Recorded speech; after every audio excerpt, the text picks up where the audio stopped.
Ladies and gentlemen, welcome to our newest podcast endeavor. The show is To The T. We will break down the golf business, public golf, maybe a little bit of golf betting, pop culture, and much more. And when we break it down, we will break it down to the T. We will do so with a vast array, a plethora, a smorgasbord, if you will, of industry experts and professionals, including our expert panel of hosts, who we will get to in just a moment. Plus, what we all want at the end of the day, when it's all said and done, when all the smoke is cleared, we really just want to pop a cold beer, play the game we love with the people we love. We all want to get to the T. I'm your host, Jordan Michael Colson. I am joined by two of the most powerful juggernauts in our industry. Number 16 on Golf Inc. Magazine's Most Powerful Men in Golf, John Matthew Brown, CEO and President of Great Life Golf, and number 1,736th Most Powerful Man in Golf, Bryce Voisin of Golfback fame. Gentlemen, welcome to our maiden voyage. We're very excited to be here. John, starting with you, how do you feel about this new endeavor? What do you hope to accomplish with To The T? I feel great. I mean, you finally got some half-decent equipment so we could shoot a half-decent podcast. So we figured we'd change the theme. But really what it was about is, Golf Exposed was our foray into podcasting. It was really to expose some of the things in the industry that we just weren't happy with as golf course owners. We're going to talk about pop culture, golf business, professional golf, maybe do some golf gambling still, but just overall golf topics. And we're excited to have a real positive direction for this podcast and looking forward to it. And Bryce, just in case some people value your opinion, how do you feel about the show? Yeah, I'm excited. I think it's going to be great. Hopefully we'll keep it entertaining and looking forward about talking about how excited we are about the golf business. Dynamite drop in, Bryce. All right, so John, starting with you, and I know that you don't like talking about it, so once again, I feel like I have to kind of put you on the spot every year with your all-American wholesomeness and your humility and your humbleness. Once again, Golf Inc. magazine, great publication, has listed its top 25 most powerful people in golf, and once again, you are making the list. You're continue to climb the ladder, this time at number 16. Now, if it was me, I would be throwing self-aggrandizing parades, lots of parties, a lot of press, maybe a whole tour junket, but you're a lot more humble than I am. So how did that make you feel when the new list was released in late 2023? It continues to be an honor to be noticed, the work that we're doing both at Great Life and Golfback. I mean, both companies are growing. Great Life, we've got 56 golf courses, and we've got 2 clubs that are coming on board here over the next 90 days. So that company continues to grow, and obviously a third of our clubs are owned, a third are long-term leases, a third are third-party management. So we've got, a great company in Great Life. And then Golfback, our technology brand, we're up to 109 clients now, and that continues to grow, and I think it grows with the right principles. And it's great to see the industry take notice to the work in those 2 companies and the achievements of what the employees have made happen. Bryce, you've been part of this journey since almost the embryonic phases, both with Great Life Golf, formerly Brown Golf, and of course Golfback. You're a major part in that. To see someone who you consider a friend, a work colleague, what did it feel to you to see John continue to climb the list? Because as John puts it, I mean, it is obviously a group effort, but we're also really proud of the guy. So how did that make you feel? Yeah, it makes me feel good. Behind closed doors, he's a great mentor and a great leader, and to see him recognized like that was, tremendous. Fantastic. John, any aspirations for coming for that number 1 spot? Ludacris once said it, and if Ludacris said it, I feel like you can kind of, set your watch and live your life by it. I have aspirations to grow Great Life and Golfback. Wherever that leads us, I'm comfortable with. But those are, the 2 focuses. I think we're going to continue to achieve great results in both, and I am really excited about the future of both. John, I have a question for you. Oh, curveball. Would you rather be number 1 on that list or get your handicap down to a 1 handicap? Which one would you pick? Well, I've been teetering, practicing hard, floating between a 4.5 and 5.3 handicap for the last 10 years, which is up about 2 to 3 shots from, when I played college golf. I think it's impossible to get down to a 1, so I don't know. I might have to take getting down to a 1. I think I like your chances to get down to a 1.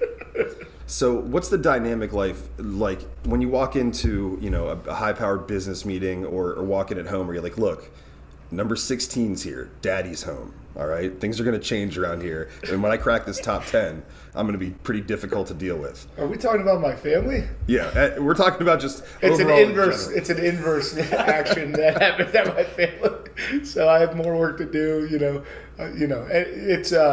It's great. It's obviously an honor, and as far as from a business standpoint, it definitely helps. I mean, it opens some doors, just in the sense that people do take a little bit more notice whenever you have a business idea or you're trying to be collaborative. The executive meetings that we had, at this year's Multi-Course Operators Conference, they put the 20 largest management companies in a room, all the CEOs. Those were great conversations, very collaborative, and you'll see that list littered with a bunch of those names. And I like the turn and the pivot in the industry at the upper ends of leadership and management companies in thinking a little bit more collaboratively about the space. Awesome. Truly an honor to be part of a company with someone that makes that list. Golf Inc. They do a great job covering the industry.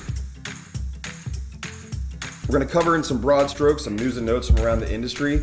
And starting off, we're going to talk about the number one guy. When Tiger's in the news, Tiger gets the headlines. So Tiger Woods and Nike recently parting ways, guys. As long as I can remember golf as a casual observer, it was always Tiger Red on a Sunday. That's not Sunday, they're two different days. Sunday holds a lot more weight. Obviously, Nike's going to go and be successful in their own right. Tiger Woods, still arguably the biggest name in the industry, if not the biggest. When you heard that news, did it send shockwaves to the industry? Was it just time to part ways and move on? John, what were your thoughts? Probably a little reflection. 27 years with that brand is unbelievable. There's no doubt in my mind that for a 10-year window, Tiger was the greatest golfer that ever lived by a mile. And he's had such a huge impact. And, obviously that Nike check on Tiger they're somewhat synonymous with each other. So it'll be a little surprising the first time we see him without that Nike check. But I would say more reflection. I think it's just the nature of where business is. I mean, as things go along, things change, right? And this is one change. I think Nike's probably made a decision to focus, their resources in other areas. And obviously they're cutting a bunch of resources, which is in the news today. And Tiger is going to be what Tiger is, which is the biggest influence on golf moving forward. And Bryce, I know typically you only wear Versace, Gucci, things like that. But were you able to put it in some perspective here? Being your age, you probably grew up with Tiger as one of your heroes, a guy that you looked up to. So how did it make you feel when you heard the news?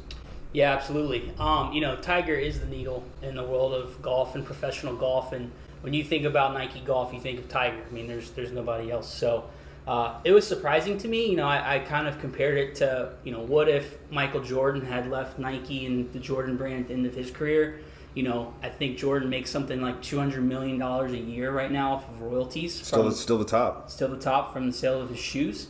And so, I was kind of trying to draw a parallel between like what would have happened if Jordan had left Nike and Jordan at the end of his career. But, I was a bit surprised. I thought, Nike and Tiger would be a lifelong thing. But as John said, things change, businesses change.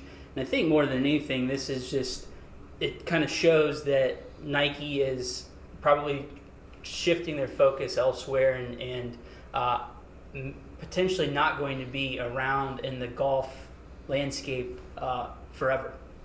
Interesting perspective. So let's throw some hypothetical scenarios out here. Does Puma take a stab at it and disrupt the very foundation of the animal kingdom, perhaps? We got Puma, we got Tiger, we got a little bit of everything. We're playing in both fields. Does somebody make a package deal for Tiger and his son and try to group them together? John, your thoughts as a businessman only. All the companies are calling Tiger's agent right now. And if Charlie was part of that package, because Tiger said he was, then absolutely, So they all want their marks, on his shirts, without a doubt. So it'll be very interesting to see who he picks. I'd be surprised if it was Puma. I think it's going to be probably one of the more traditional big brands. But I'm looking forward to see who he picks. I think potentially too. I mean, we could see him introduce. Obviously, he had his own clothing line within Nike, but Jack Nicklaus and Greg Norman, they've had their own equipment or apparel brands in the past, and I wouldn't be surprised to see him maybe venture out on his own.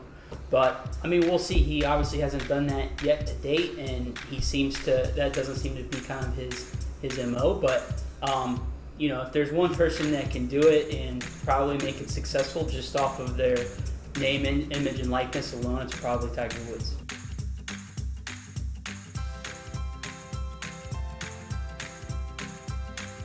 Bryce, we're going to start with you this time. I've heard in the news and on Google, I've heard of the golf rollback plan. Now, I'm familiar with the Walmart rollback plan where they're rolling back prices every day at a remarkable clip. However, this is not quite the same thing. So could you explain to the layman like myself and those watching, what does the golf rollback plan actually entail? Are there any implications on PGA Live Play and public play as well?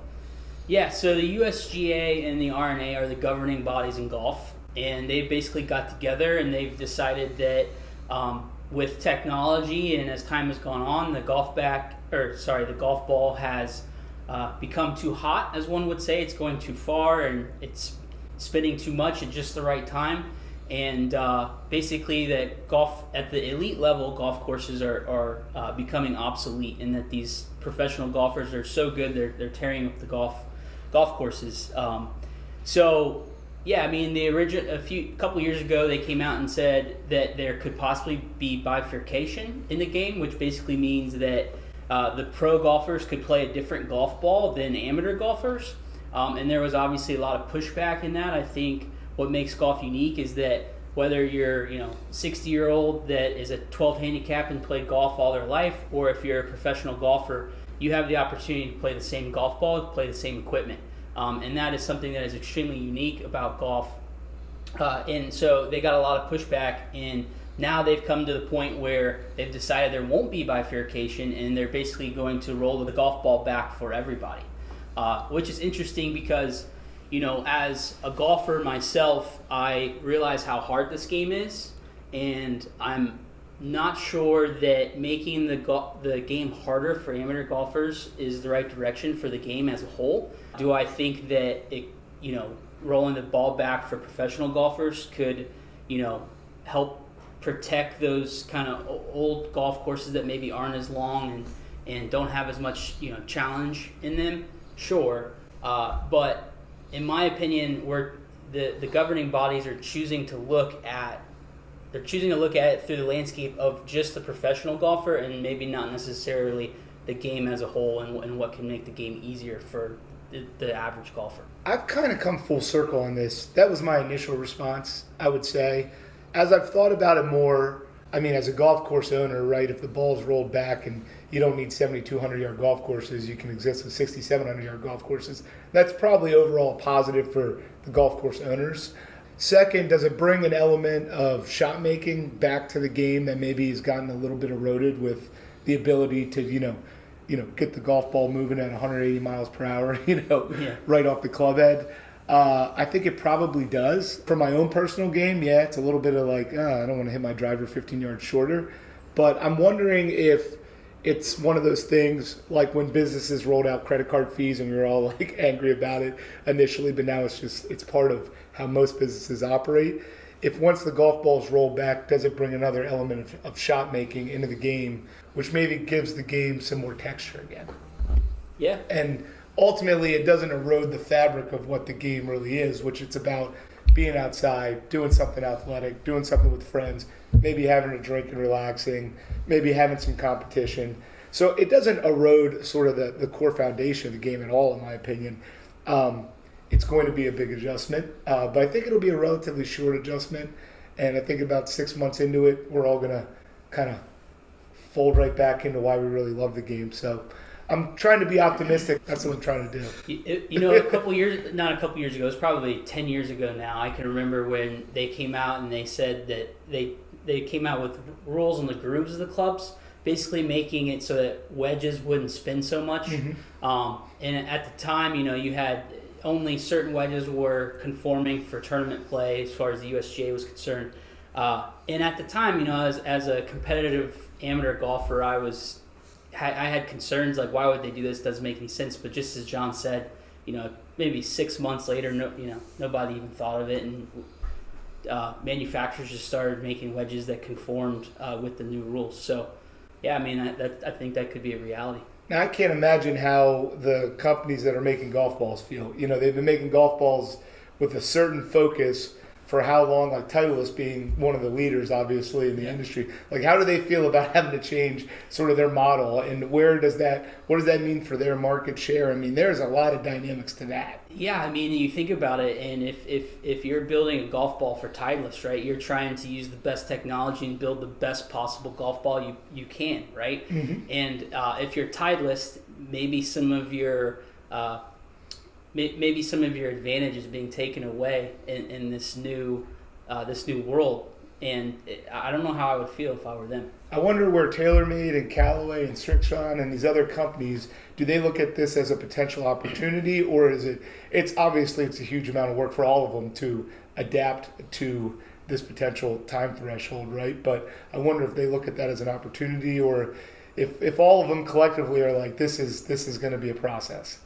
Yeah, probably that. Yeah, and you could even think if you're Srixon or Callaway or whoever, right? You've been chasing, I guess, Titleist for all this time to try to make a golf ball as good as theirs, and you've obviously put a lot of resources into doing so.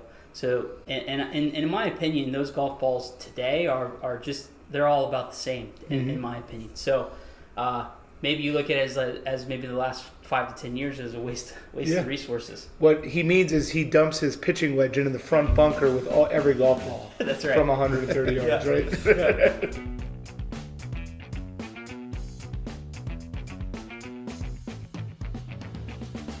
Moving on now to the main course, and what I'm very excited for is the PGA Show 2024.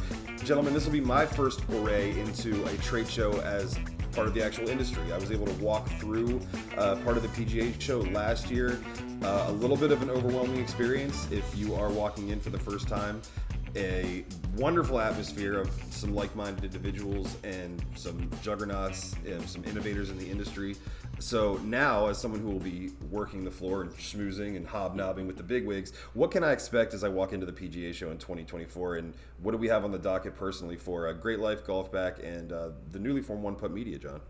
Yeah, One Putt Media is why you're going to be there, Jordan. So One Putt Media is the arm of Golfback that really develops digital content, video content, and then we build automated marketing paths for golf courses. And Jordan will be there on the floor at the Golfback booth, which will be really exciting. So you can expect your feet to hurt at the end of the day. You can expect to meet a lot of great people, and I think you're really going to enjoy being there as an exhibitor this year. So looking forward to it. For me, I don't know what number show this is that I've been to, but I've gone to a ton over the years, and it's just an opportunity to network, to build some excitement about the upcoming year, obviously to really get you teed up for the following year, and I really enjoy it. I feel a bit gluttonous by the end of the week. What about you, Bryce? How do you feel by the end of the week? Yeah, it's tiring for sure. But yeah, I mean, it's great. There's a lot of energy. It's really kind of our Super Bowl in the golf business, in the golf industry. I expect a lot of excitement this year.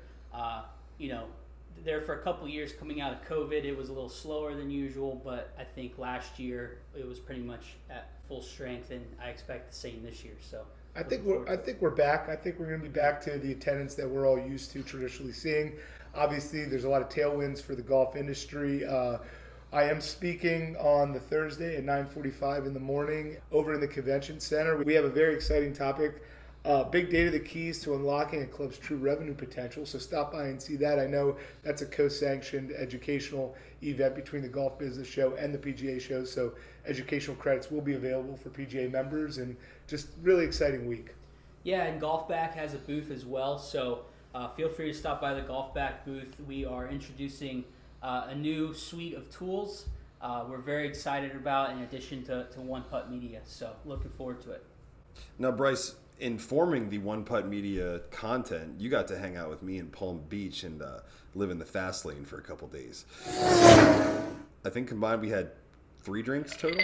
Yeah, so yeah, we really let our they call us the bad boys of Palm Beach now. What you gonna do? So that was very exciting, and I can't wait to be there and be part of the action and see what it's all about. So yeah, and by the way, Palm Beach Par 3, beautiful course. Shout out to Tony and everybody there. Yep. Awesome. Yeah, Jordan. awesome place. Be sure to say hi to Tony if you go, but highly recommend Palm Beach Par 3. Yeah. Jordan, bridging the gap to One Putt Media a little bit, from a standpoint of our focus at Great Life, talk a little bit about some of the stats you saw with some of the video content, which when we develop this content, we develop it, we have longer content, we have micro content, but it's really to generate interest, right? And to generate attention. And just talk about some of the stats you've been able to achieve. This is obviously a long form piece of content that you're consuming here, which will ultimately be chopped up into micro clips. Assuming Bryce says something interesting, there's always a possibility.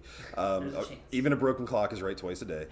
So then we take a long form piece of content. This is done with the YouTube videos as well. And then, you take the best 15, 30 seconds out and you chop it up and add a bunch of graphics, and then you have your micro content. So you need to be able to play in both fields. This is something we're going to talk about at the One Putt Media booth, and every course should be doing this. Letting the people who patronize their clubs, letting the people who are the heart and soul of their clubs, their staff, their food and beverage team, their head professional, their instructors, letting them tell the story. We're here to shine a light on that, to record them, to sort of guide and direct them into how to do it in a concise fashion. And some of the stats, John, that you talked about are pretty remarkable. It's our inaugural year, so I was going to be happy if the YouTube channel broke 100,000 views. It's well over 100,000 views. The Great Life Golf YouTube channel houses all of the YouTube content for all the clubs that we manage or have third-party leases with. And then, of course, that is trickled out as well to Instagram, Facebook, LinkedIn, whatever other social media platforms people have. I still don't fully understand TikTok yet. Maybe next year we add that on, but I'm also not 17 and I'm not dancing a lot, so it's not a big deal. I feel like every course needs some way to communicate with the public golfer, with people who have patronized, with people who are traveling, especially our destination courses. And the best way to do that is right here. Everybody's on it, from your grandmother to teenagers. And I feel like we found a good medium to do that. So if you'd like to give us an opportunity to do it with your club and collaborate with you on that, that's what One Putt Media is all about. Check the content out. There's some great content. We do playing holes with the head golf professional at a club.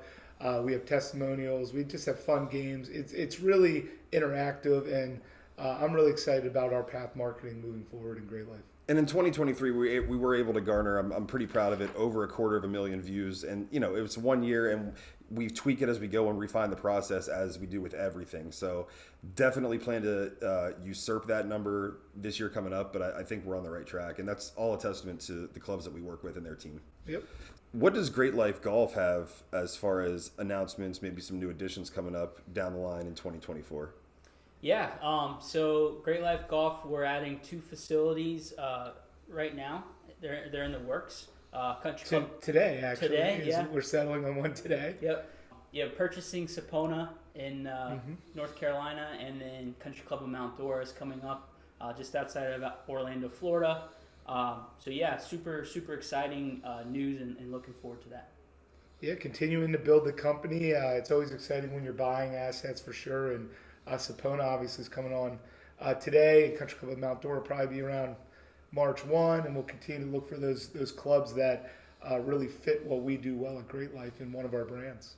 Gentlemen, as we move into 2024, do we as a company, do we believe that we have our finger on the pulse of what casual or public players really want out of their local course, or what they want out of a round? One of the things that I'm noticing in about a year now of going to these public courses, and obviously it depends on the demographic, it depends on where we are in the country, and a lot of other things. But one thing that I never thought I would see, I'm seeing a lot more people with a relaxed wardrobe. I'm seeing more MP3 players of people, MP3, is that even a thing that exists anymore? I'm talking about Bluetooth. What am I saying? Where are we?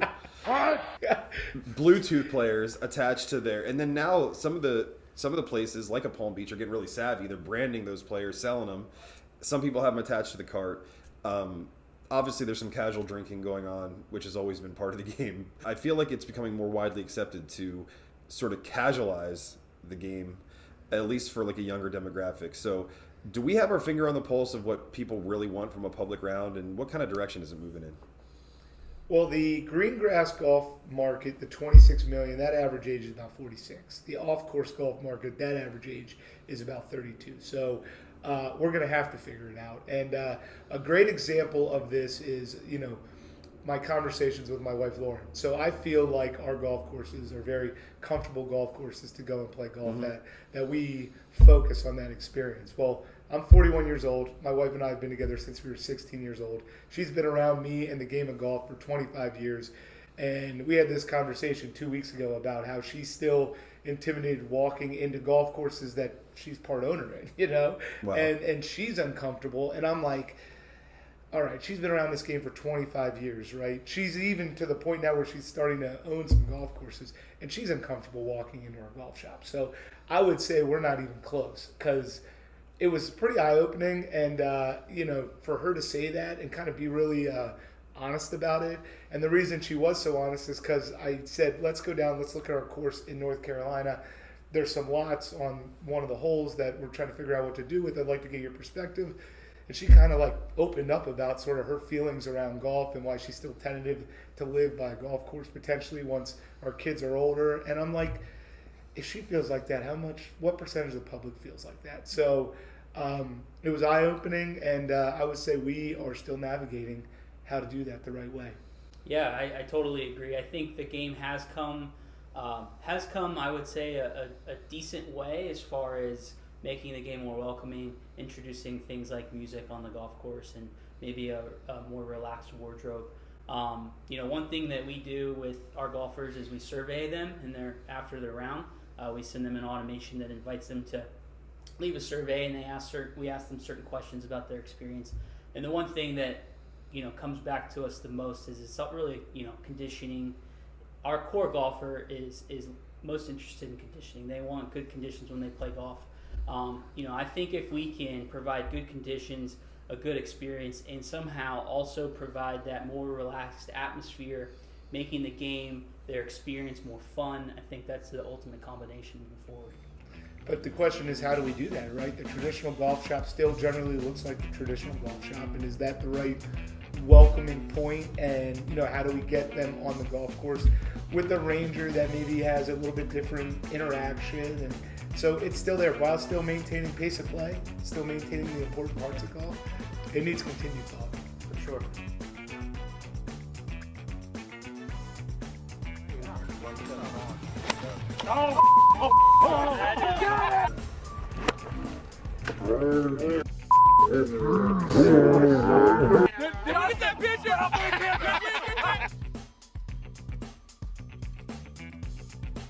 Bryce, we'll start with you. Would you rather always play golf drunk for the rest of your life, or never be allowed to drink on a golf course again? Oh, that's a tough one. Golf course beer is easily a top 5 beer. Totally. Would I be able to have a beer after my round? Yeah, but not in the cart, not overlooking, feeling good about your shot, none of that. You don't get that feeling anymore. Or you're John Daly. It's one of the two. I think I'm gonna go. I like the after round beer too. So I think I'm gonna go with the latter. I would rather not have to play drunk every round, but still able to have a beer after my round. So you're still trying to play well. I don't know if I would say I'm trying to play well. Yeah. All right. John, as CEO, can you answer that one? I'm probably 50-50 right now, whether I have a beer while playing or not while playing. It's really tough because of the company. There's certain company, if you're on a guy's golf trip, you're going to want that beer on the golf course. Sure. And a can beer on the golf course tastes great. But when you say drunk, I don't necessarily want to play drunk either. Right. Just like a couple beers. So I'd probably lean towards no, as long as there was mandatory after-round beers available.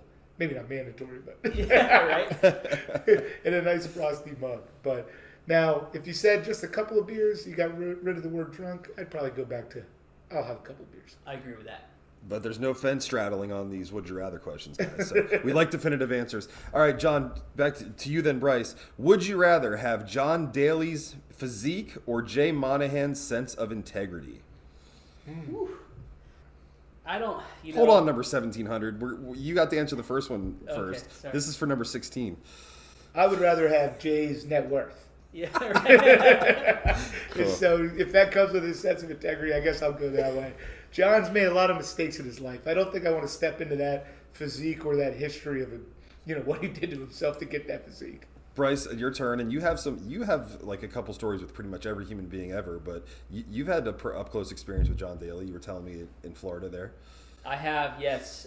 I have been in a Hooters with John Daly. Of course. And it is exactly as advertised. In the Hooters or in the parking lot of the Hooters? In the Hooters. In the Hooters. Okay.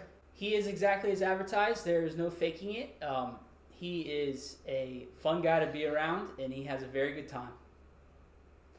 But to answer your question, Jordan, I would probably go with Jay Monahan's integrity. Okay. Just as John said, John Daly's integrity, he's had a couple, we'll call it speed bumps in his career is off the golf course. So But you would have 2 majors then. I would, and it seems like he has a lot of fun. Yeah. Tiger Woods returned to action recently, despite the Nike and everything, and he's looking pretty jacked. He's looking pretty good. But starting today, not the lineage, not the history, not the majors, would you rather have Tiger Woods or Joel Dahmen's career moving forward from this point today? Bryce? Yeah, good question, Jordan. Is it? Of all I asked, that's the one you give me credit for? I think that's a tough one, too. Okay. I think I would rather have... This is no knock on Joel Dahmen. I love that guy. I think he's great. He was my favorite character on Full Swing. But I'm going to go with Tiger Woods just because I've doubted Tiger before, and I promised I'd never do it again. So that's who I'm going with. Yeah, I mean, Tiger's going to have more opportunities in the big events, right? He's going to play in the majors he wants to, and obviously the Masters for the rest of his life. But if you go pure stats, Yes, that's what we're thinking. statistical, I think Joel probably has a little bit better performance today forward, just because he's, maybe not the exact prime, but closest to his prime of his career, and he's a PGA Tour player. And I think Tiger is, I think Tiger's the best, but not John, moving. I'm going to put you on the spot here, and I'm going to preface this with I'm not sure I know the exact answer, but where would you say Joel Dahmen is on the money list 2023 PGA Tour money list? Let's see. I think he made the top 125. I sure hope so. I'm going to go 112. Okay, yeah, I was going to say somewhere around between 80 and 100. Okay. Jordan can fact check us here and see where he's at, but we're we're not talking about a Xander Schauffele here. We're talking. Now that we've kind of let this conversation marinate, I feel ridiculous for saying that Joel is going to play better than Tiger. I'm switching. Sorry, Tiger. Tiger's going to do better than Joel. Tiger, if you're listening, and I'm pretty sure you are, John Brown apologizes.